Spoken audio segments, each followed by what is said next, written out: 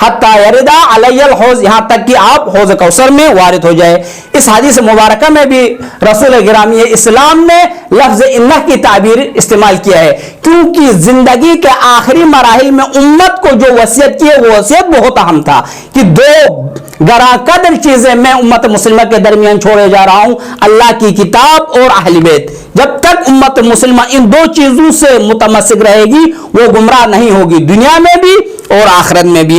پس جہاں پر پیغام اہم ہوتا ہے وہاں رب العالمین لفظ انہ کی تعبیر استعمال کرتا ہے، جس طرح ان 4-5 موارد میں استعمال کیا ہے اور سورہ کوثر کے اندر استعمال کیا ہے، انا اعطیناک الکوثر، اے حبیب ہم آپ کو کوثر عطا کر رہے ہیں، خیر کثیر عطا کر رہے ہیں، زہرائے مرضیہ خاتون جنت جیسی بیٹی عطا کر رہے ہیں جس سے آپ کی نسل تا قیامت تک چلتی رہے گی۔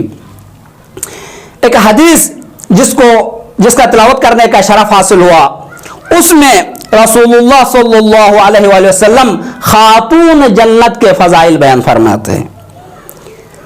فاطمۃ، قال رسول اللہ صلی اللہ علیہ وسلم فاطمۃ بہجۃ قلبی، فاطمہ زہرا میرے دل کا سرور ہے، وَأَبْنَاهَا ثَمَرَةُ فُؤَادِي، اور حضرت زہرا کے دونوں فرزند امام حسن اور امام حسین میرے دل کے ٹھنڈک ہے، وَبَعْلُهَا نُورُ بَصَرِي، حضرت زہرا کا شوہر امیر المؤمنین میری آنکھوں کا نور ہے، وَالْأَئِمَّةُ مِنْ وُلْدِهَا أُمَنَاءُ رَبِّي، زہرا مرضیہ کہ اولاد میں سے جو ائمہ ہوں گے وہ خدا کے امین ہوں گے دنیا میں۔ کس قدر زہرا مرضیہ کا مقام بلند ہے اور بالاتر ہے۔